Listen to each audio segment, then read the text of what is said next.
Assalamualaikum warahmatullahi wabarakatuh. Alhamdulillahi rabbil alamin. Wassalatu wassalam ala asyrafil anbiya'i wal mursalin nabiyina Muhammadin sallallahu alaihi wasallam. Syukur kepada Allah Subhanahu wa taala beserta karena dengan barakah, nikmat serta inayahnya kita bisa melakukan aktivitas sehari-hari dalam rangka mencapai kemaslahatan duniawi dan ukhrawi sesuai tuntutan Al-Qur'anul Karim menuju falah kebahagiaan di dunia dan di akhirat. Saudara-saudaraku yang berbahagia, wabil khusus di sini jamaah Lantabur, ada Sekjen Lantabur, Mas Oki, Ustadz Hamid sebagai host. Kemudian di sini juga ada Pak Rosid, Ustadz Abah, dan yang lainnya, insya Allah Pak Ari dan yang lainnya insya Allah akan bergabung dengan kita. Alhamdulillah dengan rahmat Allah beserta inayahnya, ini adalah webinar pertama yang diadakan oleh Lantabur Nusantara berkenaan dengan maqasid syariah. Ini mungkin saya ingin sedikit prolog, muqaddimah, kenapa kita membahas tentang maqasid syariah. Dan judul di malam hari ini mengambil tema dari sekian judul yang besar tentang maqasid syariah adalah bukan juz'iyat, bukan vertikal kecil saja, tetapi ilmu ini sudah sempurna dan sangat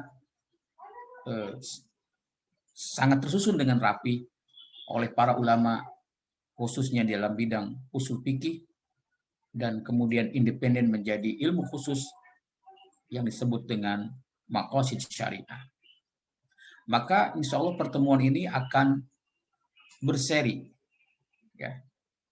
Jadi kenapa harus berseri? Karena saking luasnya pembahasan maqasid syariah. Ya, tadi moderator mengatakan apa itu maqasid syariah? Ya, bagaimana sejarah tokoh-tokohnya, tujuannya, dan seterusnya. Dan insya Allah dalam kesempatan Rabu malam Kamis ini kita akan berbicara tentang at-thariq ila maqasid asy-syariah. Jadi pendahuluan mengenal maqasid syariah. Ya, jadi bagaimana seseorang bisa mempelajari maqasid syariah? Terus terang saja sebagai prolog, saya mempelajari maqasid syariah itu bukan di Indonesia. Walaupun saya alumni pesantren pada tahun 90-an belum mempelajari atau maqasid syariah belum dipelajari. Saya mengenal maqasid syariah ketika studi S2 di Universitas Muhammad V di Rabat. Dan di situ langsung yang mengajarkannya itu pakar maqasid syariah, yaitu Profesor Dr. Ahmad Raisuni. Sebelumnya ketika saya di Mesir, mungkin teman-teman ada yang alumni Mesir di sini pada tahun 90-an, kita belum, saya selesai dari 94 sampai 98 di Al-Azhar, maqasid syariah di S1 tidak diajarkan. Ya. Jadi saya baru mengenal maqasid syariah bukan di Indonesia, bukan di Mesir, tetapi di Maroko. Oke. Itu. Jadi memang pusatnya di Maroko, dan bahkan ilmu ini di Maroko sangat berkembang. Maqasid syariah diajarkan bukan dimulai dari universitas, tetapi kelas 2 sanawiyah sudah diajarkan.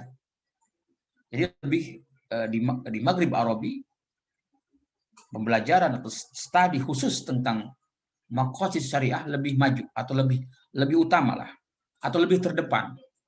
Kenapa demikian? Karena ketika kita berbicara tentang tokoh ilmu maqasid syariah, maka di situ kita akan mengenal pada saat ini tidak akan lepas dari Al-Imam Syatibi, Kemudian ketika masa kekiniannya, Imam Ibnu Ashur dari Tunis, dari Maroko ada Muhammad Al-Fasi, dan saat ini kalau kita berbicara tentang maqasid syariah, tidak akan lepas dari pakar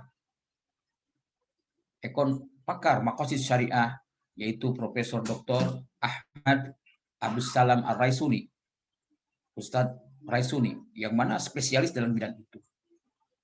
Oke, Bapak-bapak, ibu-ibu yang berbahagia, dimanapun Bapak-bapak berada, insya Allah kita akan berbicara tentang at-thoriq ila ilmil maqasid, atau al-madkhal ila maqasid syariah. Jadi, bagaimana syarat-syarat seseorang untuk bisa mempelajari maqasid? Jangan sampai terjadi salah paham. Memahami maqasid hanya bisa dipelajari sesaat saja, tanpa syarat-syarat yang harus dikuasai oleh seorang daris atau seorang yang pembelajar. Oke. Terus terang apa yang saya sampaikan ini, saya banyak mengutip dari pakar maqasid syariah yang merujuk kepada Profesor Dr. Ahmad Raisuni, yaitu Dr. Wasfi Ashur Abu Zaid, dan insya Allah itu sudah ditemukan dalam ringkasan yang sangat banyak sekali, baik dalam media sosial maupun dalam bentuk buku. Jadi, apa syarat yang harus dilakukan oleh seseorang untuk menguasai atau untuk mengenal ilmu maqasid? Yang pertama adalah seorang daris, seorang yang ingin mempelajari ilmu maqasid, hendaklah dia menguasai ilmu aswat, ilmu suara. Ya, kalau ketika kita berbicara ilmu suara, di barat sekarang sudah dipelajari tentang bab khusus, ilmu khusus tentang bagaimana mempelajari suara, huruf, keluarnya dari mana, dan seterusnya. Ya, dalam agama kita kenal dengan ilmu tajwid, di situ ada ilmu aswat. Dan Islam lebih utama berbicara tentang ilmu aswat, khususnya dalam pembahasan ilmu tajwid. Ya, oke. Jadi bagaimana pelafadan yang benar huruf-huruf, setiap huruf dalam bahasa Arab. Karena ketika salah mengucapkan satu huruf, akan salah juga memahami artinya. Misalkan kata at-tammah, ya, at-tammatul kubro, itu malapetaka. Kalau dibaca at-tammah, nah itu at-tammatul kubro, itu kesempurnaan. Nah, ini jadi jangan sampai, ini mungkin yang mempelajari ini adalah ilmu aswat. Ya, ilmu aswat ini sangat penting sekali untuk mengetahui ilmu maqasid syariah. Karena dari sini adalah kita akan mengetahui rahasia makna yang terkandung dalam huruf tersebut. Oke, jadi ilmu aswat itu dipelajari secara khusus, ya. Wabil khusus di dalam ilmu tajwid. Kemudian secara garis besarnya juga kita harus mempelajari ilmu uslub, ya. Ilmu uslub, ya. Uslub atau susunan kata dalam bahasa Arab itu tersusun dengan rapi, tersusun dengan baik, yang kita kenal dengan ilmu bayan. Di situ ada ma'ani, mantik, dan seterusnya. Al-balaghah itu, ya, balaghah, bayan, ma'ani, dan mantik itu.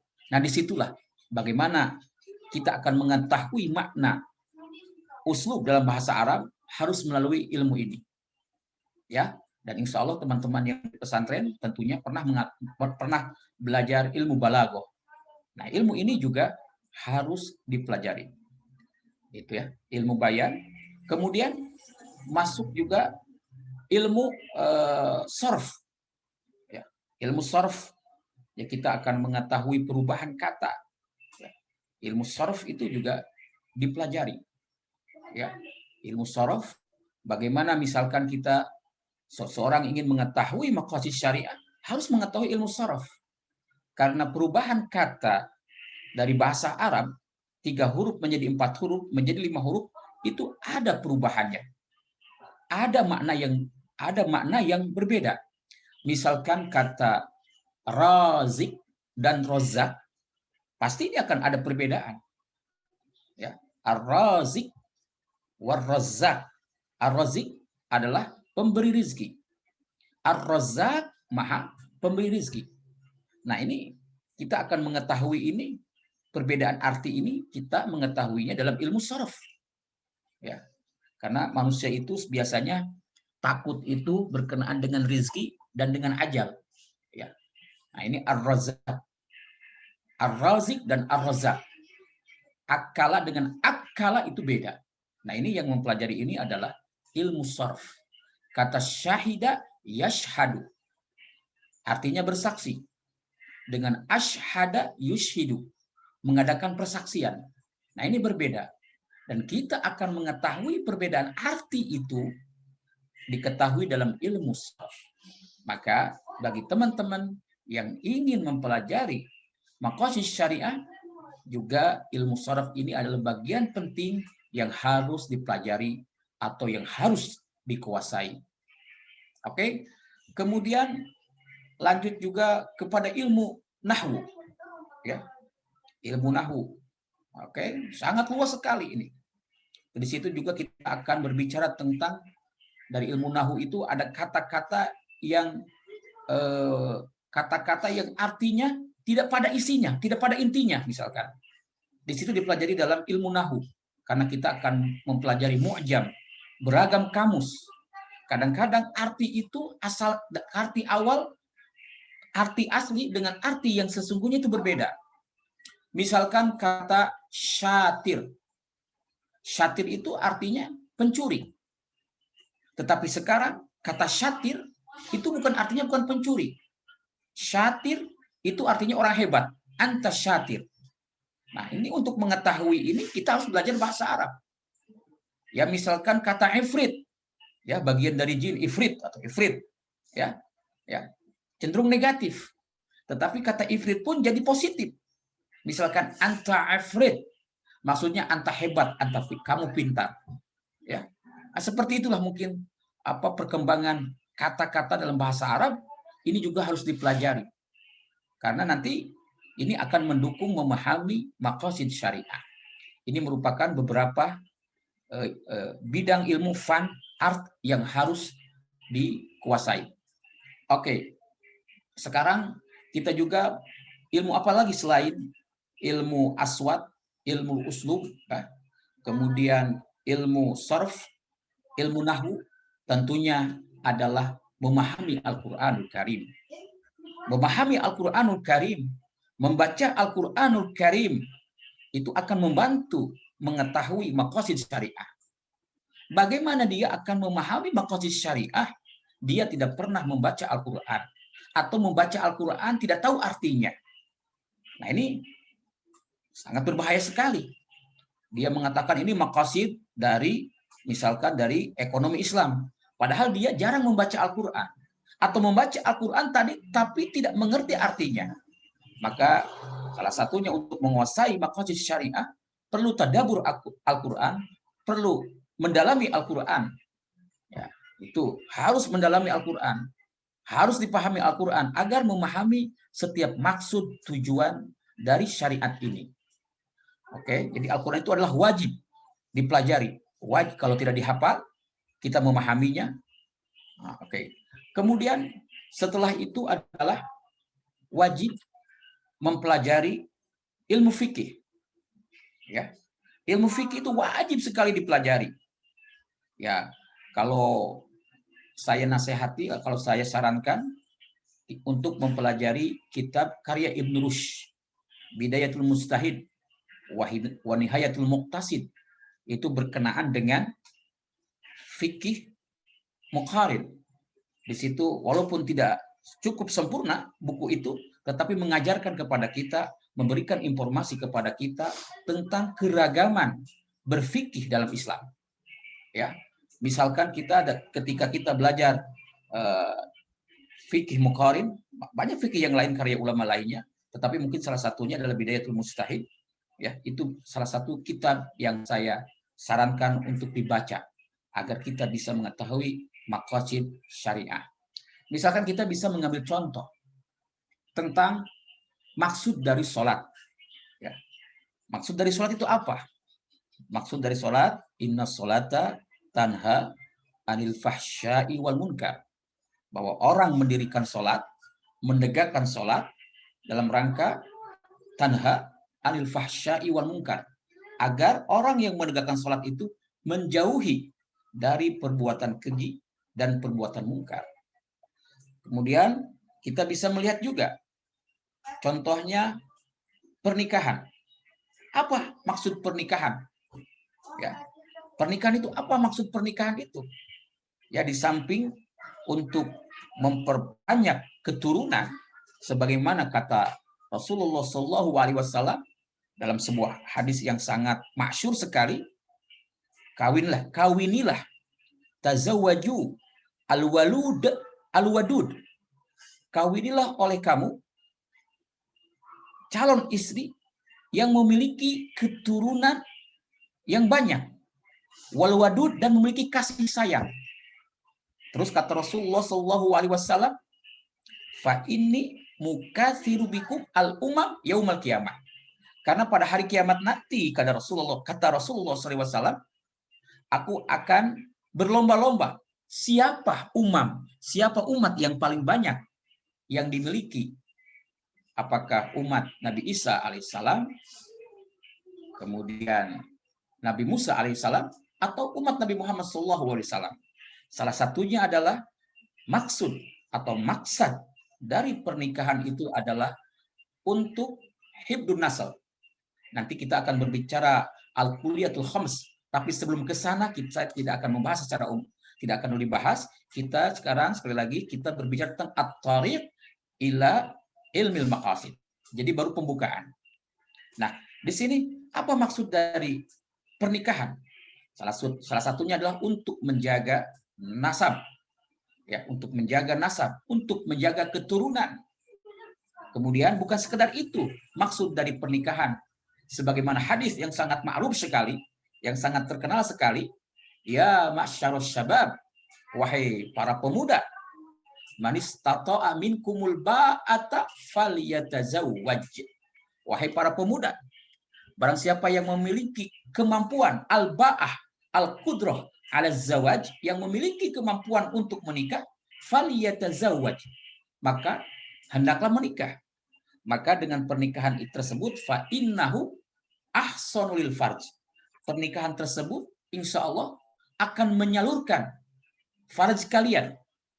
Ya, karena sudah punya pasangan. Ya. Wah, dan juga menundukkan pandangan. Ya. Wa aghadul basar, dan juga menundukkan pandangan. Nah, maksud tujuan dari pernikahan itu adalah di samping untuk mempertahankan keturunan, menjaga kelamin, ya, oke, kemudian juga untuk menyalurkan pandangan. Oke, disinilah Al-Quran, khususnya syariat Islam, memberikan maqasid yang beragam dalam pernikahan ini.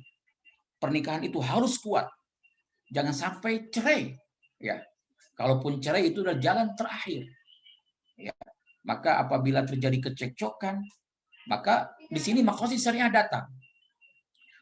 Maka apabila terjadi cekcok antara suami istri misalkan, fab'atsu hakaman min ahlihi wa hakaman min ahliha, hendaklah diutus perwakilan, hakim perwakilan dari keluarga suami dan juga dari keluarga istri.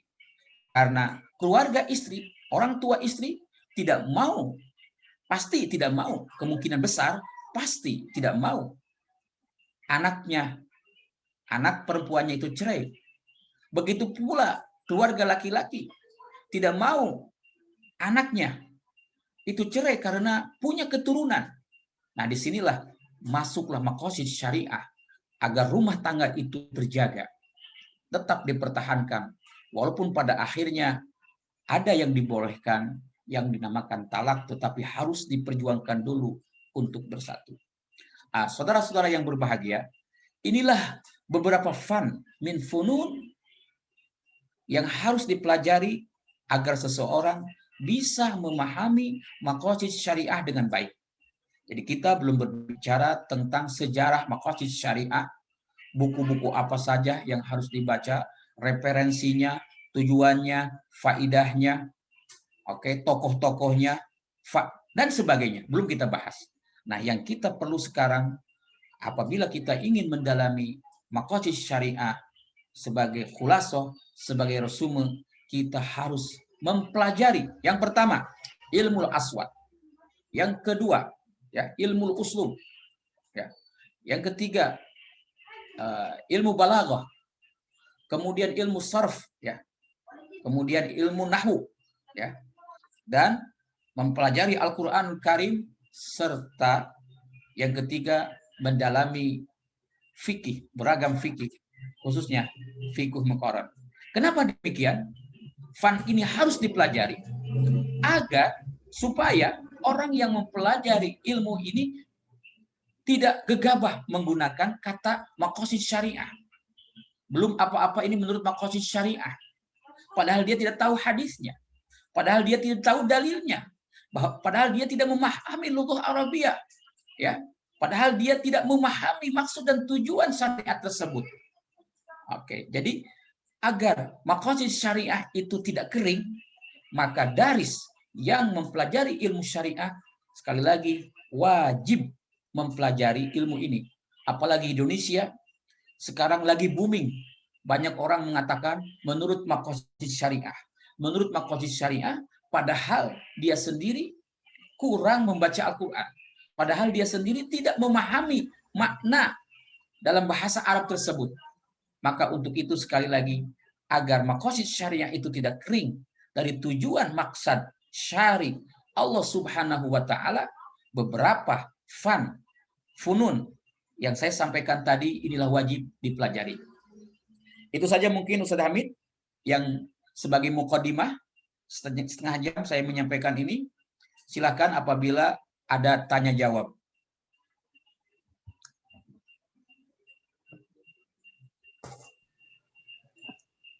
Terima kasih kepada Ustaz Arif atas materinya yang disampaikan.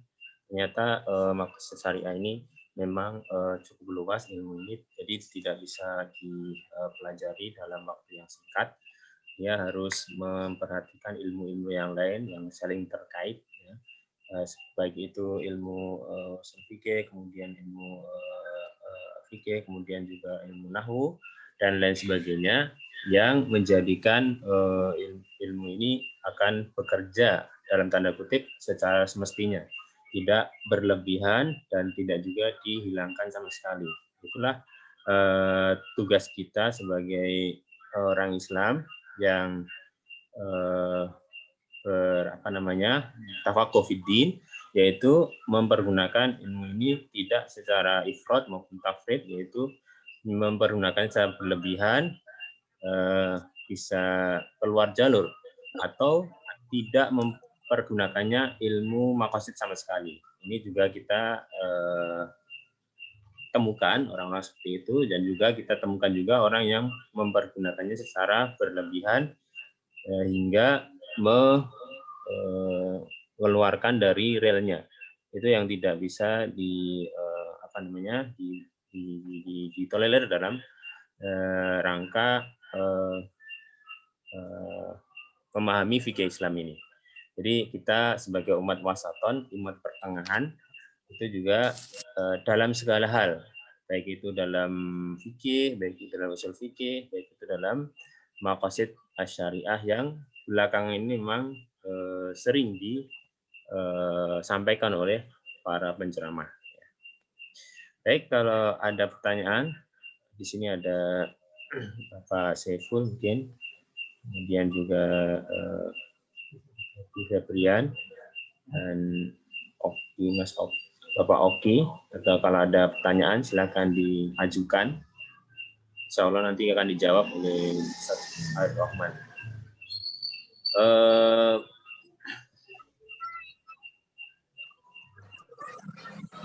Silakan. Assalamualaikum Ustaz.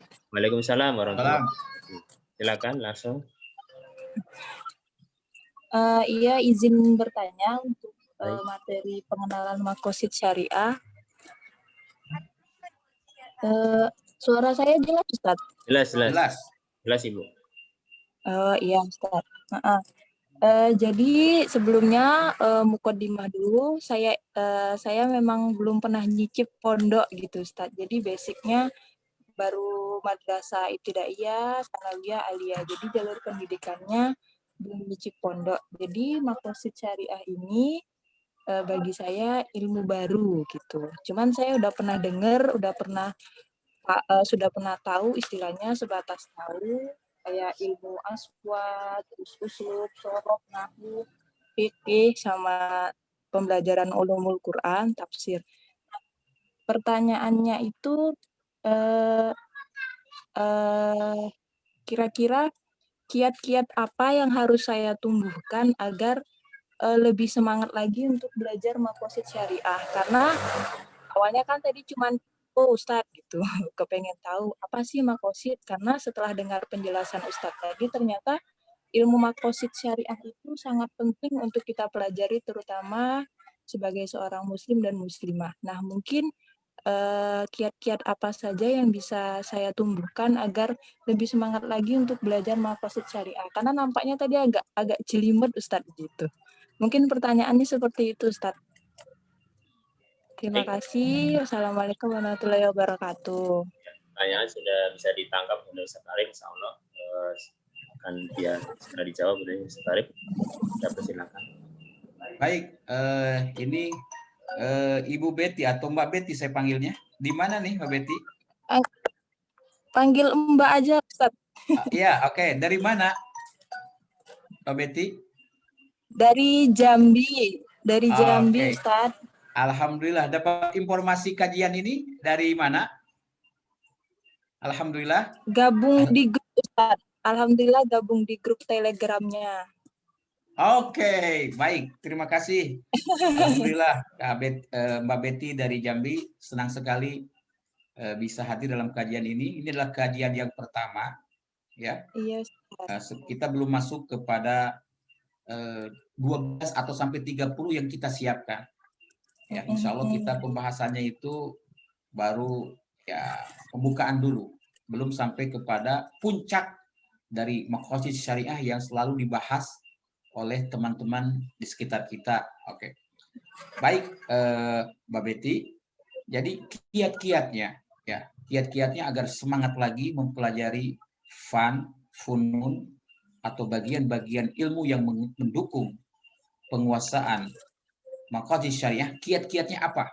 Nah, tentunya kiat-kiatnya itu adalah berinteraksi dengan orang-orang baik. Orang baik ya orang, terutama orang yang semangat untuk mengaji. Ya, kalau Mbak Betty, saya ini akan semangat mengaji apabila kita berinteraksi, bersahabat dengan teman-teman yang memang punya visi yang sama. Ya, punya visi yang sama atau orang-orang yang suka mendekatkan diri. Misalkan majelis ta'lim ya, atau ya di masjid, atau kalau di kampus kegiatan-kegiatan yang mendukung tentang keagamaan dan di situ ada pembahasan. Nah, insya Allah semangat untuk mempelajari ilmu-ilmu tadi itu salah satunya dengan pergaulan di sekitar Mabeti itu insya Allah akan mempengaruhi. Terus terang saja sebagai contoh, saya ini alumni Maroko, ya. Nah, kemudian bersentuhan dengan kebetulan saya dalam perbandingan agama, ya. Perbandingan agama, walaupun bukan spesialis saya dalam bidang Makosid Syariah, tetapi di lapangan ternyata teman-teman itu banyak yang semangat mempelajari Makosid Syariah. Nah, karena persentuhan tersebut, ya, interaksi tersebut, akhirnya saya memberanikan diri dengan teman-teman untuk membuka kajian seperti ini. Ya. Itu jadi lingkungan itu akan mendukung semangat untuk belajar, mempelajari funun untuk bisa menguasai Makosid Syariah. Itu yang pertama. Yang pertama adalah lingkungan. Ya. Kemudian ya, yang kedua adalah azam, semangat dari diri. Ya. Dari diri kita. karena kita punya tujuan yang jelas, al-hadaf, al-ghayah, nanti ghayah dan hadaf dalam maqasid syariah insya Allah ada pembahasan khusus. Kita punya hadaf, ghayah yang jelas. Kenapa kita ingin mempelajari atau ingin menguasai maqasid syariah? Nah, inilah azam kita harus kuat. Nah, saya untuk mempersiapkan agenda ini, saya sampaikan kepada Ustaz Hamid, semua kajian di YouTube yang berbahasa Arab, saya baca. Azam, keinginan yang kuat. Dari mulai pakar maqasid syariah, sebutlah Ustaz Ahmad Raisuni, ya, saya ikuti semuanya muhadarahnya tentang maqasid syariah. Kemudian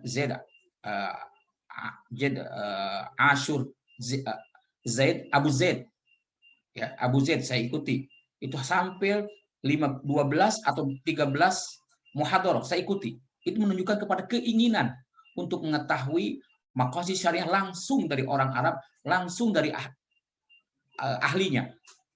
Kemudian di situ ada muhadir juga Al-Iz, kemudian ada juga dari Saudi Arabia, kemudian Tariq Suwaidan juga berbicara tentang maqasid syariah, kemudian Adnan Ibrahim juga berbicara tentang maqasid syariah. Ulama-ulama Arab internasional berbicara tentang maqasid syariah di YouTube dengan menggunakan bahasa Arab. Ini menunjukkan azab, keinginan mengetahui maqasid syariah langsung dari sumbernya.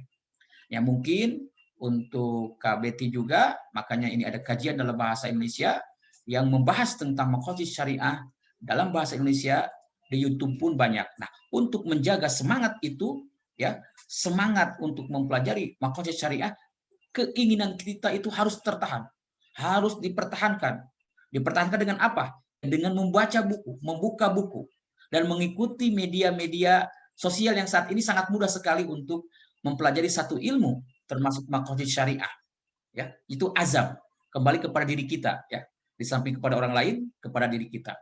Kemudian yang ketiga, kiatnya lagi untuk mempertahankan itu adalah jangan lupa harus tertulis.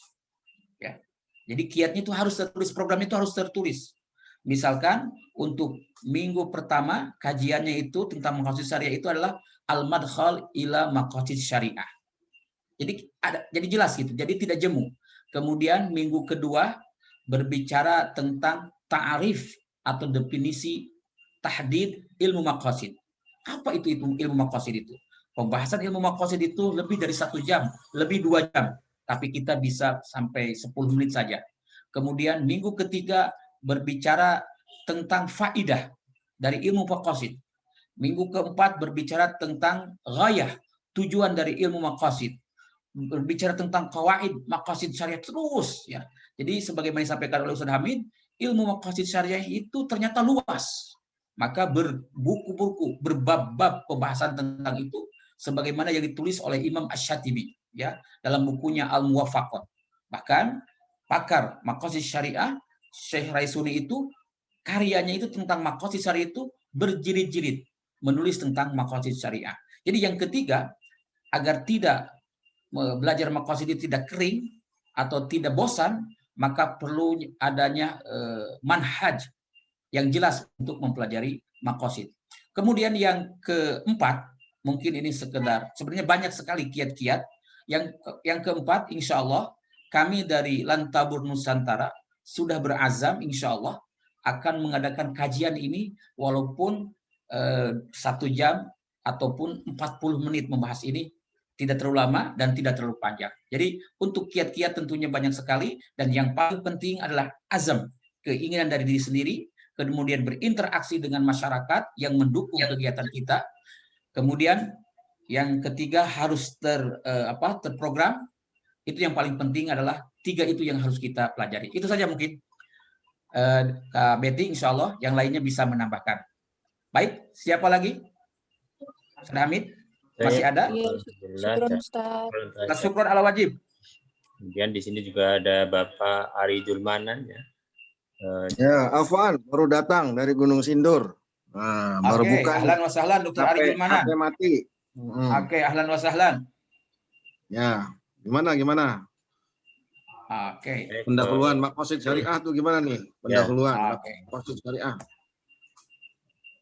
Tadi Oke. memang ada yang bertanya tentang bagaimana kiat-kiat untuk senantiasa semangat dalam mempelajari makosid ini. Di antaranya itu bergaul dengan orang-orang yang memang mencintai ilmu, kemudian juga menuliskan ada standar, kemudian ada target. Ya. Itu juga termasuk kiat-kiat yang perlu diperhatikan juga.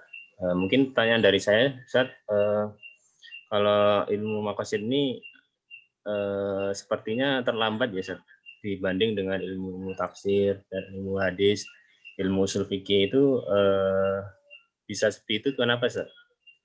Oke, baik. Ini pertanyaan sangat bagus sekali dari Ustaz Hamid. Oke, jadi ilmu maqasid itu memang ke Indonesia itu terlambat. Termasuk ke ASEAN. Kalau ASEAN itu lebih depan itu, Malaysia lebih depan dibanding Indonesia dalam pengembangan ilmu maqasid. Terbukti tokoh-tokoh pakar ilmu maqasid seperti Dr. Ahmad Raisuni itu sejak tahun 2000-an pulang pergi ke Malaysia mengisi tentang maqasid syariah. Dan itu bisa dibuktikan dengan catatan atau jurnal yang membahas tentang itu di Malaysia. Jadi kalau ke Indonesia agak terlambat gitu dibandingkan Malaysia.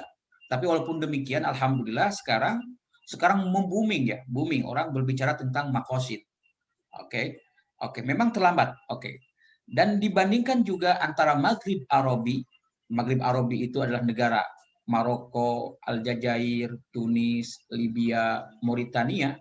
Pembelajaran atau studi tentang maqasid syariah lebih terdepan, lebih utama dibanding Masyriq Arabi seperti Saudi Arabia, termasuk Mesir. Al-Azhar sendiri dalam maqasid syariah ini banyak mengacu kepada karya-karya ulama dari Maghrib Arabi. Oke. Dan saya sendiri mengatakan yang saya masuk pesantren tahun 90-an, saya belum pernah mengenal maqasid syariah. Saya belajar usul fikih saja. Kemudian saya S1 saya di Mesir tidak mempelajari maqasid syariah. Padahal di Maroko maqasid syariah kelas 2 sanawiyah ya atau aliyah kalau gitu ya. Kelas 2 aliyah maqasid syariah sudah dipelajari. Nah, kenapa terlambat maqasid syariah itu datang ke Indonesia? Ini mungkin agen-agennya yang menyebarkan maqasid syariah ini yang terlambat. Kenapa sampai terlambat? Mungkin agen-agennya. Jadi secara umum memang maqasid syariah ke Indonesia lebih terlambat dibandingkan Malaysia lebih cepat. Kemudian secara negara Arab, Maghrib Arabi lebih dahulu dibandingkan, lebih terdepan, bukan lebih dahulu, lebih terdepan. Bukan lebih dahulu, lebih terdepan berbicara tentang maqasid syariah. Jadi ada beberapa faktor kenapa maqasid syariah ini terlambat. Pertama, memang tentang maqasid syariah ini sekarang itu sudah sempurna, boleh dikatakan sudah sempurna, dikatakan sebuah ilmu yang independen. Ya. Karena di situ masih ikhtilaf karena maqasid itu adalah bagian dari usul fikih dan seterusnya. Tetapi pembahasan itu sudah berakhir dan sekarang maqasid itu adalah ilmu independen, bukan ilmu usul fikih, tetapi bagi ilmu independen yang berdiri sendiri. Oke. Tetapi ilmu maqasid tidak bisa dilepaskan juga dari ilmu yang lainnya, termasuk usul fikih. Nah, jadi keterlambatan kenapa maqasid syariah? Karena rata-rata mahasiswa Indonesia, ulama Indonesia itu belajarnya itu di Masyriq Arabi, di Saudi Arabia, di Yaman, di Mesir, yang mana maqasid syariah tidak seramai dibicarakan di Maghrib Arabi. Nah, ini mungkin salah satu sebab kenapa maqasid syariah masuk ke Indonesia, pembelajaran maqasid syariah ke Indonesia terlambat, karena mayoritas yang belajar mahasiswa Indonesia ke Masyriq itu lebih banyak daripada ke Maroko, daripada ke Tunisia, daripada ke Libya. Dan kita mengetahui sebagaimana di pembukaan tadi, bahwa mayoritas pakar maqasid syariah yang terkini, ya, dari mulai kalau kita menyebut tentang maqasid syariah, pasti di benak kita itu pasti kita ingat kepada Ibnu bin Asyur, ya bin Asyur.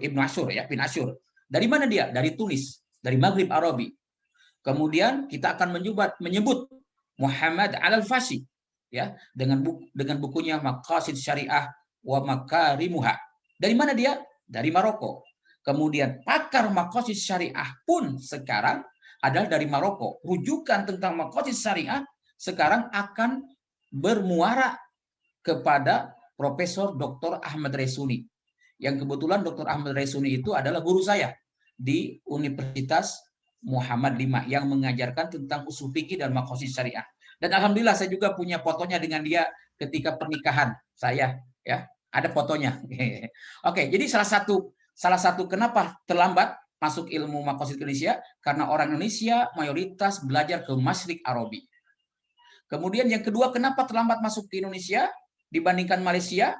Karena memang mungkin orang Malaysia, ya inilah tanggung jawab kita lah untuk menyebarkan ilmu maqasid sesuai dengan standar yang sebenarnya. Maka dalam kesempatan yang berbahagia ini kita tidak langsung masuk kepada kuliatul khamsah, ya, hifdul din, hifdul nasab, hifdul mal, hifdul akal, ya. Oke, tetapi nanti kita akan berbicara dengan yang lainnya agar kita bisa agar kita profesional memahami maqasid syariah. Mungkin itu Ustaz Hamid, kenapa ilmu maqasid terlambat masuk ke Indonesia atau ilmu maqasid terlambat masuk ke ASEAN termasuk ke Malaysia dan Indonesia.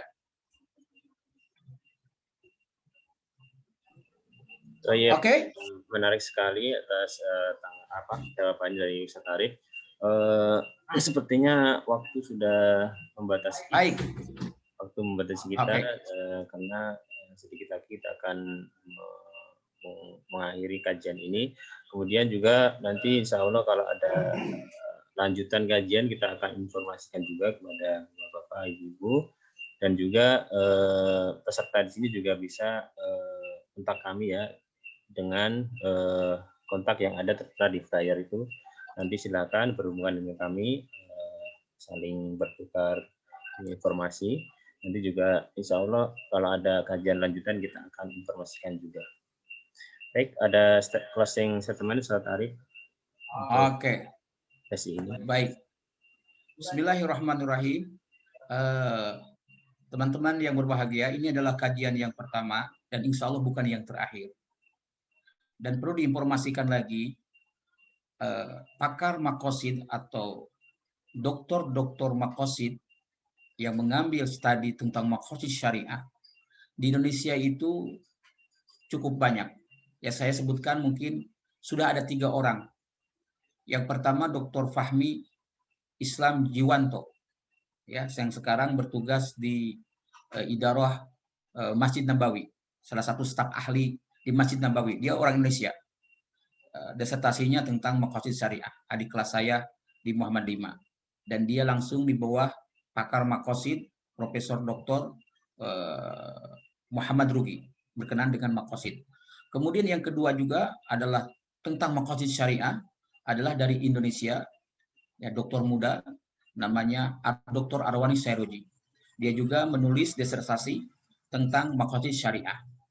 Nah, itu langsung dari pakar maqasid di Indonesia. Kemudian ada 3 dokter lagi yang mendalami maqasid langsung di bawah bimbingan Dr. Raisuni dan Dr. Muhammad Rugi adalah Dr. Ilyas Marwal dan Dr. Yusuf Sidik. Oke, itu orang Indonesia yang mendalami tentang maqasid syariah yang saya tahu. Oke. Kemudian selain itu juga di Malaysia itu yang mendalami maqasid adalah Dr. Irdo. Kebetulan teman seangkatan saya atau adik kelas saya ketika di Maroko. Dia juga spesialisnya itu adalah dalam bidang maqasid. Dan sekarang dia menjadi salah satu mufti di negara Kelantan, ya. Di Seramban, maaf. Ini bukan Kelantan, di Seramban. Dan dia aktif sebagai dosen di USIM. Dan dia banyak juga karyanya tentang maqasid syariah. Karena dia murid dari almarhum Farid Ansori yang juga pakar maqasid syariah. Dan juga Farid Ansori itu dari Maroko. Kemudian masih banyak lagi ya. Yang jelas itu semua dokter-dokter maqasid itu semuanya alumni Maroko atau alumni dari Maghrib Arabi. Maka tidak salah ya apabila kita mempelajari maqasid itu untuk mendalami 3 karya, terutama yang terakhir, yaitu karya ulama Tunis, ya, Syekh Ashur. Kemudian yang kedua Al-Rais atau Az-Zaim Muhammad Al-Alfasi, ya. Kemudian yang ketiga kita harus membaca karya dari tokoh rujukan utama ilmu maqasid, yaitu Profesor Dr. Ahmad Raisuni. Dan yang terakhir, insya Allah ketika kita sudah mempelajari tentang al-madkhal ila ilmu maqasid, kita harapkan maqasid syariah ini tidak kering, dan kita akan memahami maqasid itu dengan yang sebenarnya. Itu saja yang bisa saya sampaikan. Terima kasih moderator Ustaz Hamid dan seluruh teman-teman anggota Lantabur Nusantara dan saudara-saudari dari Jambi dan sekitarnya. Kami ucapkan terima kasih atas perhatiannya, dan mudah-mudahan kajian ini bisa berlangsung secara berkala. Wallahu waliyut taufiq. Assalamualaikum warahmatullahi wabarakatuh. Alhamdulillah. Waalaikumsalam Ustaz Arif. Marilah kita tutup kajian pada malam hari ini dengan doa kafaratul majlis. Subhanakallahumma wa bihamdika asyhadu an la ilaha illa anta astaghfiruka wa atubu ilaik. Assalamualaikum warahmatullahi wabarakatuh. Terima kasih. Waalaikumsalam warahmatullahi wabarakatuh.